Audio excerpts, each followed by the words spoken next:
fa in balaghahuma bima'in.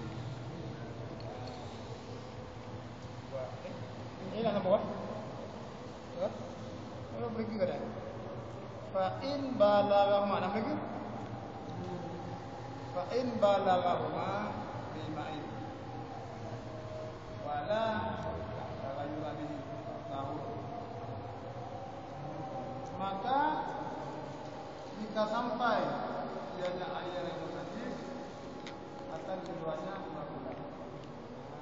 Mampu sampai dengan air dan tidak berubah dengan air.